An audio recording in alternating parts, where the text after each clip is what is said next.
colocado metas, amém? Espero que os irmãos tenham refletido na mensagem, o Senhor tenha falado aos vossos corações e você tenha colocado metas espirituais para este ano, amém?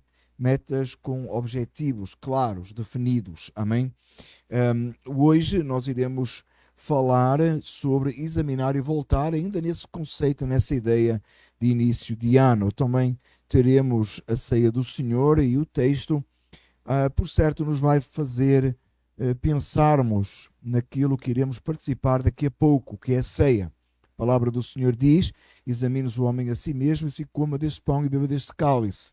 Então, examinar e voltar é um tema importante para nós pensarmos sobre e à medida que iniciamos o ano e participamos da ceia do Senhor também. Amém?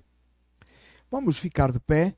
A palavra do Senhor, irmão, por favor, os irmãos abrem Lamentações de Jeremias, o livro após Jeremias, 3:40. Amém? Lamentações de Jeremias, capítulo 3, verso 40. Amém?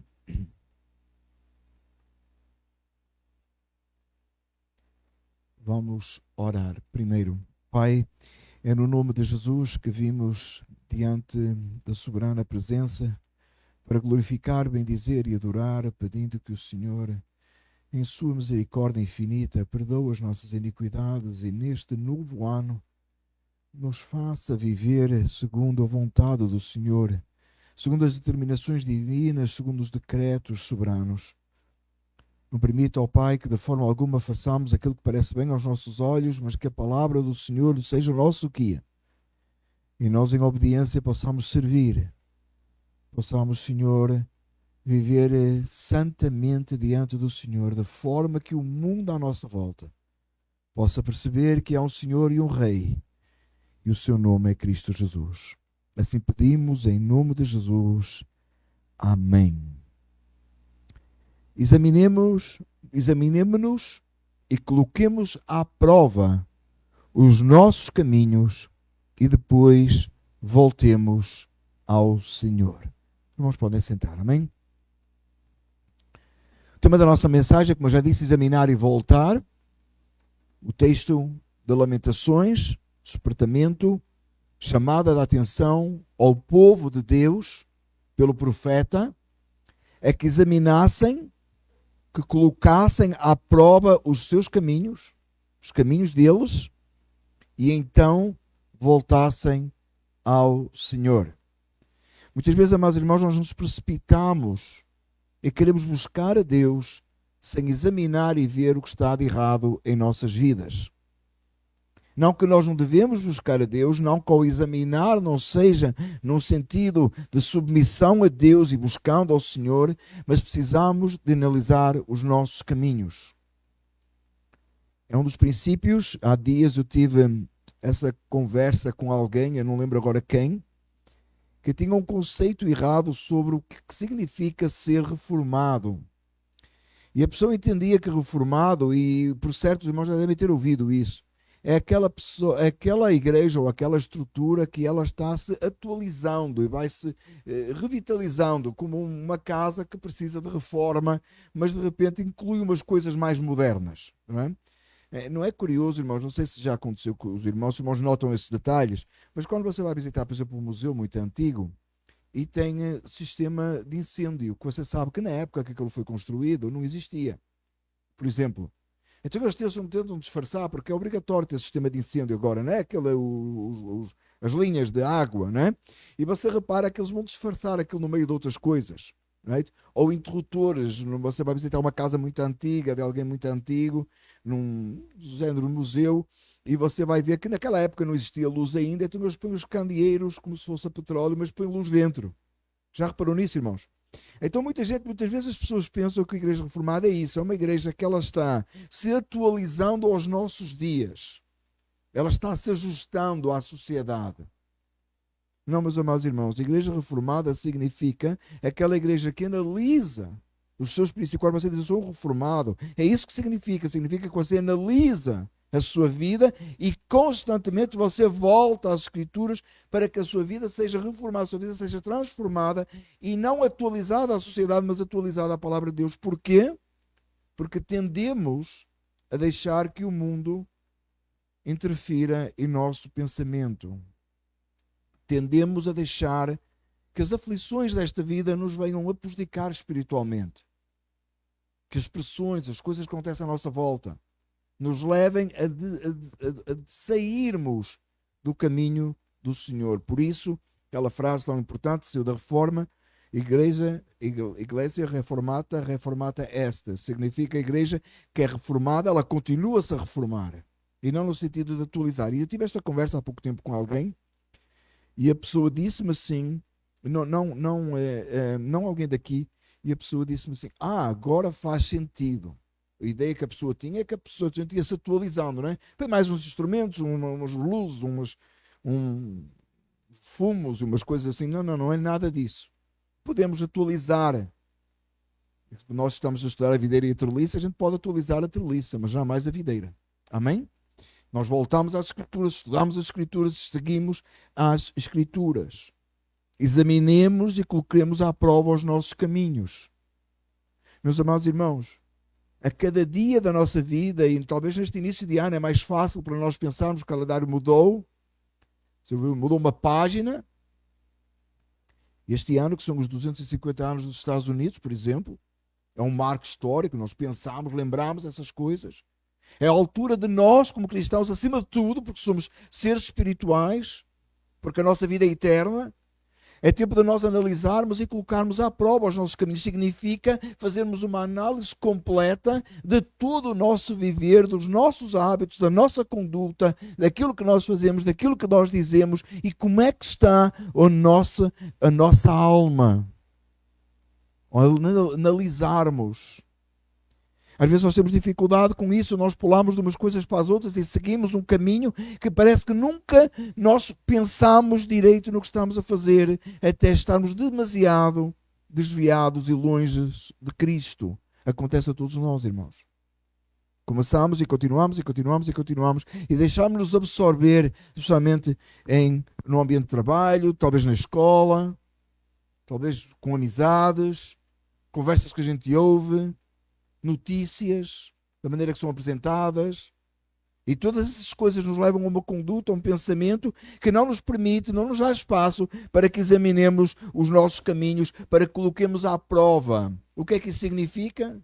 Talvez olharmos o nosso dia mesmo, a hora que a gente acorda, como é que a gente vive, como é que a gente faz, o que é que conversas são as nossas, onde é que param os nossos pés, usando o termo dos Salmos, onde param os nossos pés, o que fala a nossa boca, onde está a nossa mente, que tempo nós passamos com Cristo, que tempo nós passamos na Escritura, como é que nós ocupamos o nosso tempo.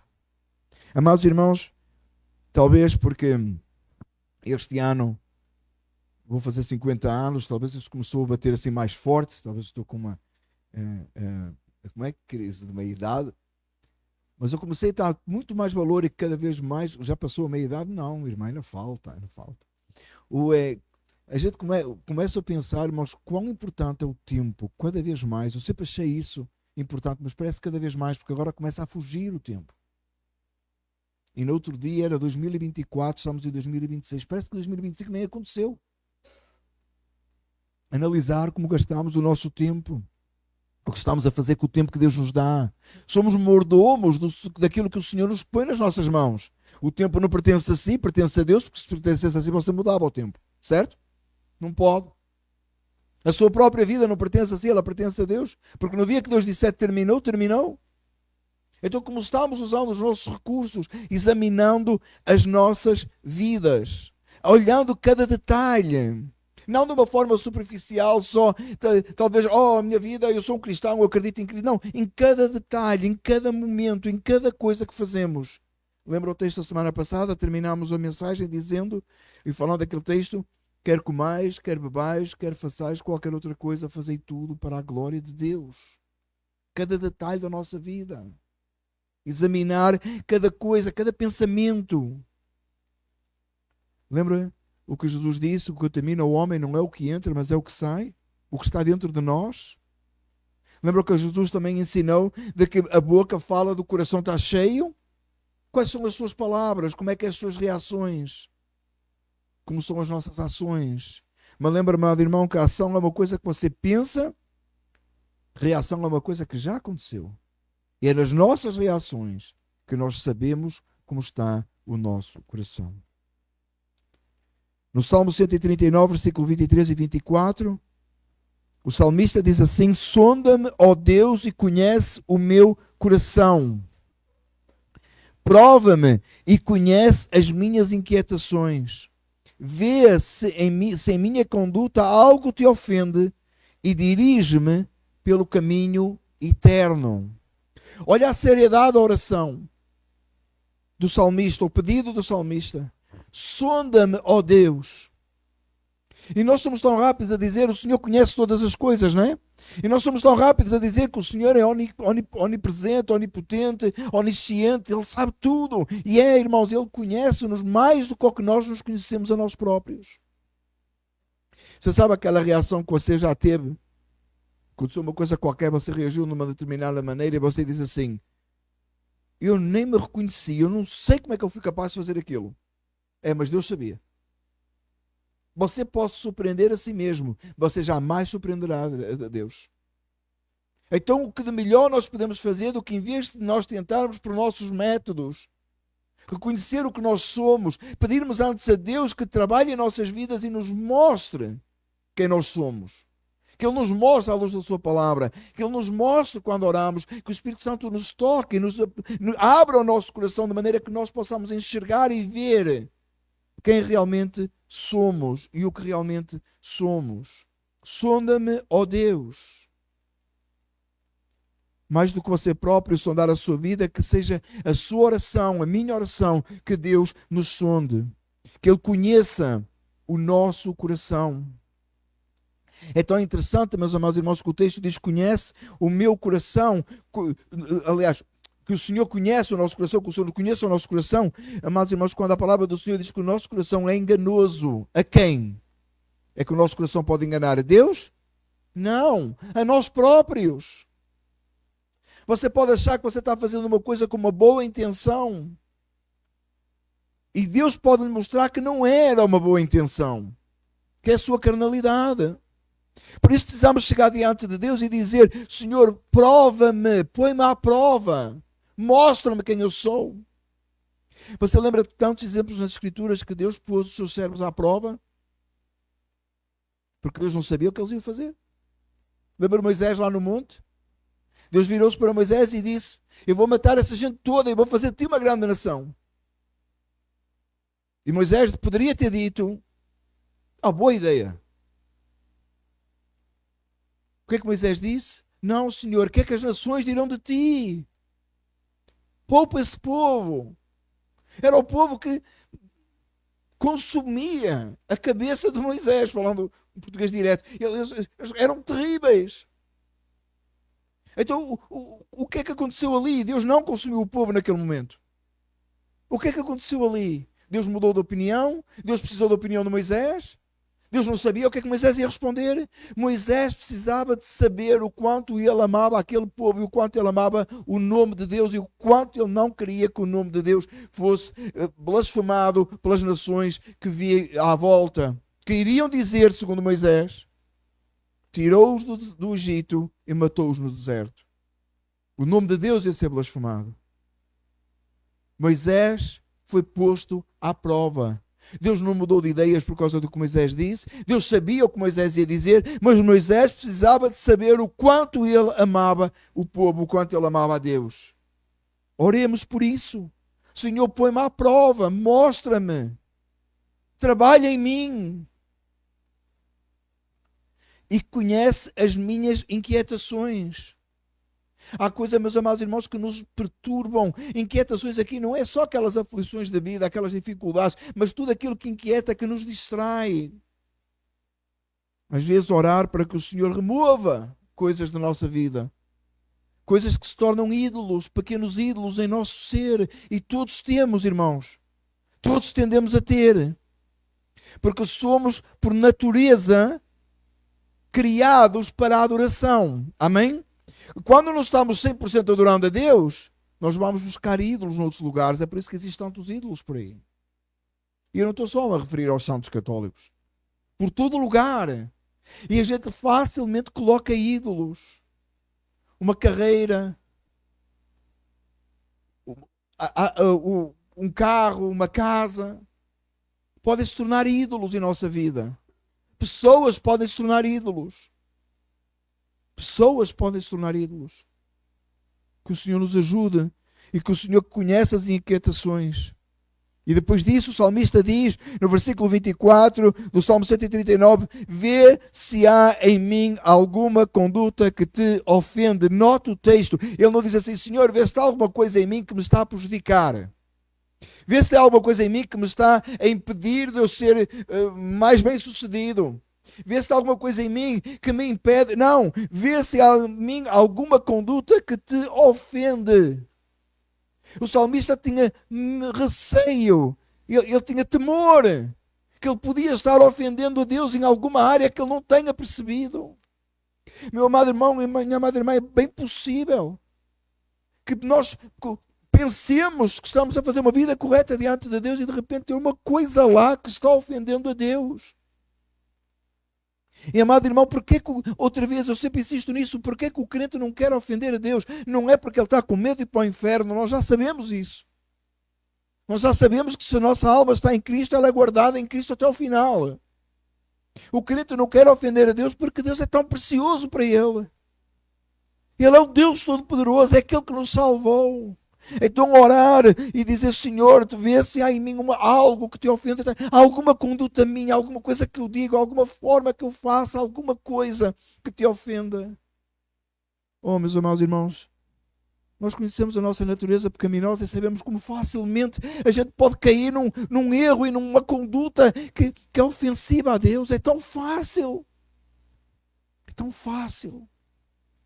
Por certo que temos o Espírito Santo de Deus que nos encaminha e nos ajuda e nos atrai a Cristo para que não o façamos, mas é tão fácil, é tão fácil.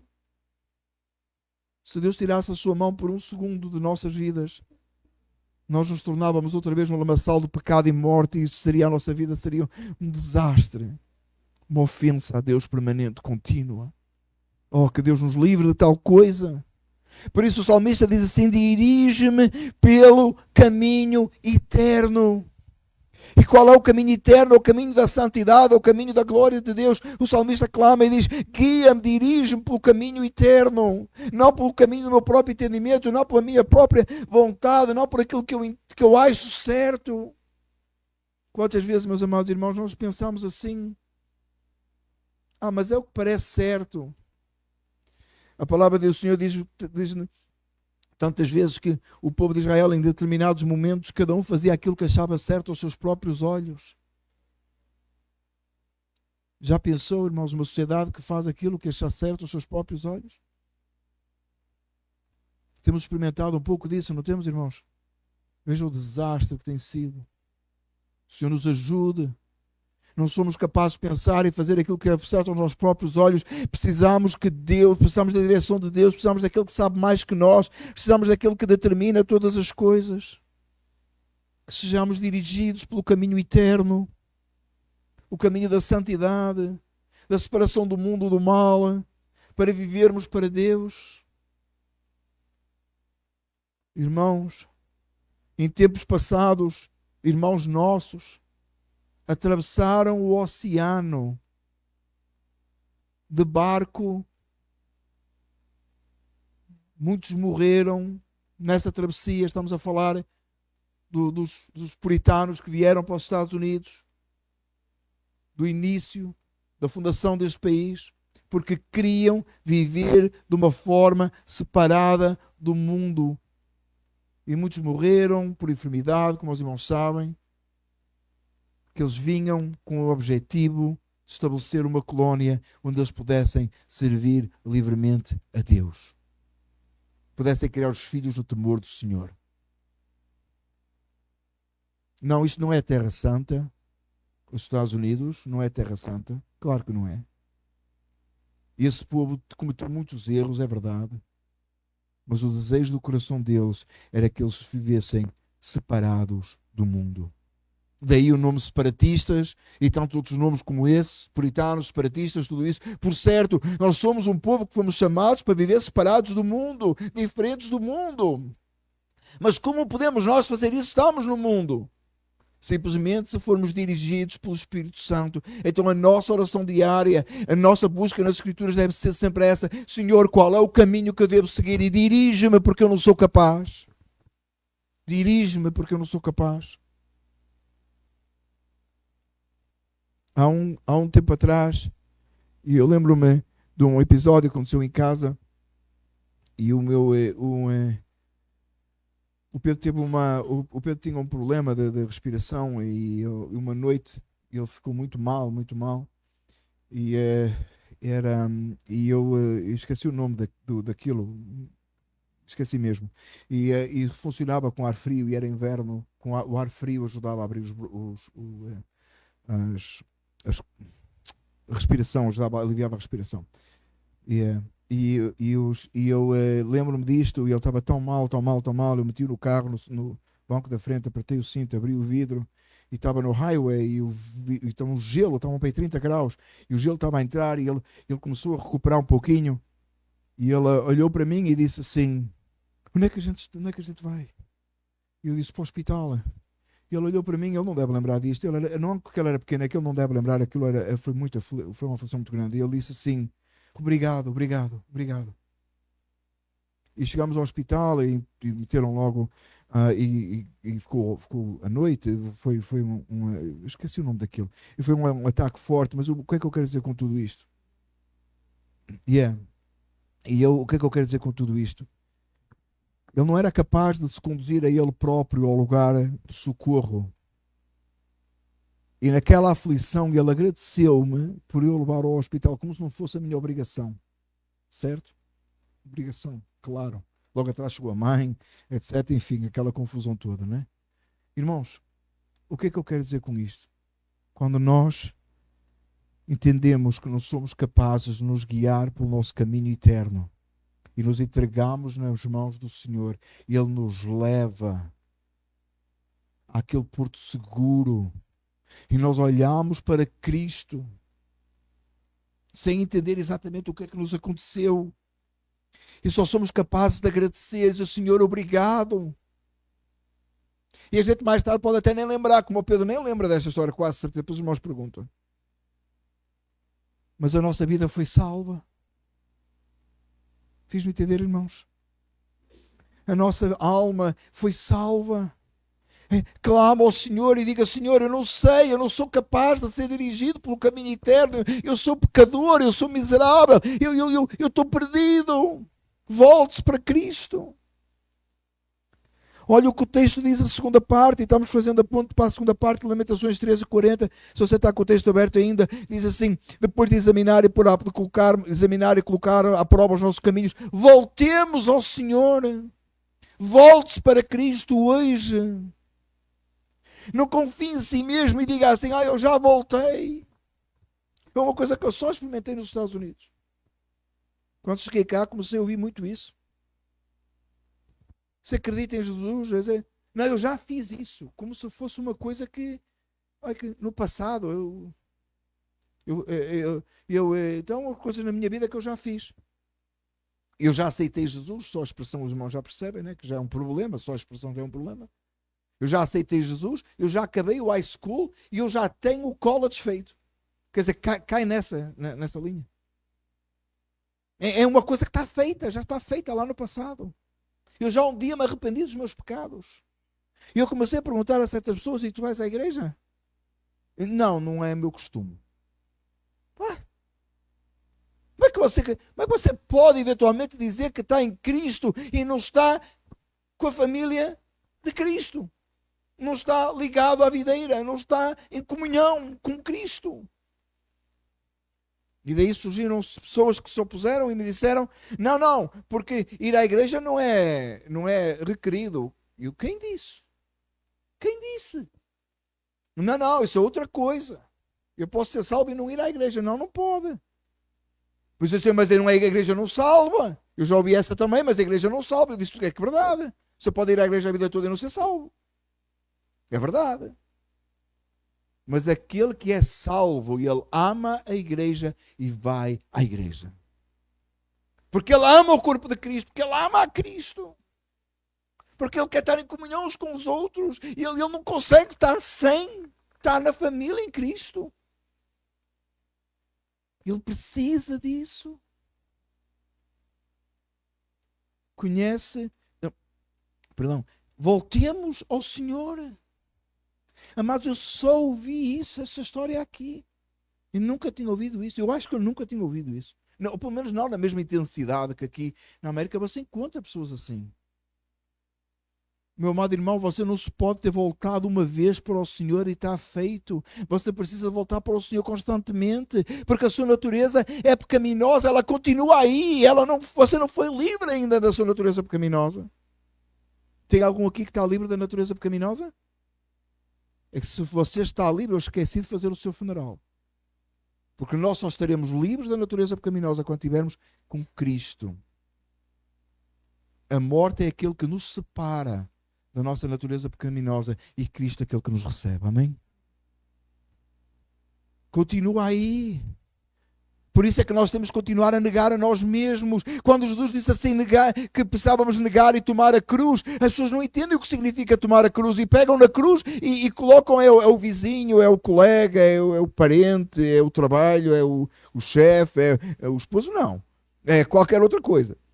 Alguns põem que é o esposo, a esposa, é verdade. Não é não, meus amados irmãos, acusa o Evangelho. Você tem que se negar a si mesmo para tomar o Evangelho. Você tem que dizer que não às suas próprias vontades. E como é que você pode fazer isso? Se está em sua natureza ser completamente, e somos completamente depravados, e sabemos isso, a nossa natureza é completamente má. Como podemos fazer sem o Senhor? Volte para o Senhor. Às vezes nós temos ideia, amados irmãos, que a salvação é uma coisa que aconteceu lá, e por isso que eu insisto muito nisso. A salvação acontece em 3 tempos. Ela aconteceu no passado, quando você foi livre da condenação do pecado. Ela acontece agora, quando você é livre do poder do pecado. E ela acontecerá na eternidade, quando você será livre da presença do pecado. Jamais você poderá pecar. Mas hoje está ao seu redor. Volte-se para Cristo constantemente. Então, se as pessoas interpretam mal, buscar o reino de Deus e a sua justiça, em primeiro lugar, é levantar de manhã e fazer uma oração. É a primeira coisa. Buscar primeiro, hora da manhã. 4 da manhã. Acordou, orou, já está feito para o dia. Outros oram 3 vezes ao dia. Pequeno almoço, ao almoço e ao jantar. Se tiver um snack pelo meio do dia, já está orado, não é? Porque já está 3 vezes. É tal e qual Daniel. Os irmãos viram o jejum de Daniel que saiu agora este ano? Uns poucos jejuns de Daniel? Garantido, você faz o jejum de Daniel, você chega mais perto de Deus e perde 40 libras. Glória! Até me arrepiei. Misericórdia, irmãos, que falta de entendimento das Escrituras. Que disparate. Eu vi um que era mais profundo ainda. Que dava para você comer somente legumes bíblicos. Legumes bíblicos. E eu vou falar uma coisa. Aquele peixe que Jesus assou lá na praia não era legume. E eu gosto de peixe assado. Se for bacalhau, então... é bíblico também, não é? É bíblico. Até é bíblico comer as gorduras e beber as doçuras. Ninguém se pronunciou, mas todo mundo lá dentro disse, oh, glória. Depois de Natal, palavra boa. Traz consolo, não é? Oh, irmãos. Que loucura que as pessoas pensam que, irmãos, precisamos voltar para Deus, jejuar sim e orar, mas por causa de Cristo, por causa das nossas fraquezas espirituais, voltarmos para Deus não é uma hora, um momento de manhã, não é às refeições, é verdadeiramente de todo o coração buscarmos o Senhor e voltarmos para Deus permanentemente, constantemente. Ter momentos de oração individual, sozinhos, ter momentos de oração coletiva, recebermos a palavra juntos, lermos a palavra juntos em casa, meditarmos na palavra do Senhor e constantemente no nosso caminhar. Você está no bus, você está no carro, você está no trânsito, você está no meio do seu dia. Busca Deus. Busca Deus. Amados irmãos, nós vivemos numa geração que tem uma grande vantagem, que é esse aparelhozinho que você tem no bolso, que permite-nos, amados irmãos, nós ouvirmos coisas e cantarmos e pormos agora, amados irmãos, esse app da Bíblia é tão extraordinário, não é? Você pode pôr o app da Bíblia a tocar para si, você está ocupado, põe os headphones. E você vai ouvindo a palavra de Deus. Que bênção! Não invalida que você leia e medite na palavra, por favor. Tá? Não invalida que você leia e medite na palavra. Mas há tantas outras formas. Hinos que você pode pôr a tocar. Pregações que você pode ouvir. Claro que em tudo temos que filtrar o que é que estamos ouvindo. Que hinos são esses, que pregações são essas. Mas temos tanta oportunidade hoje.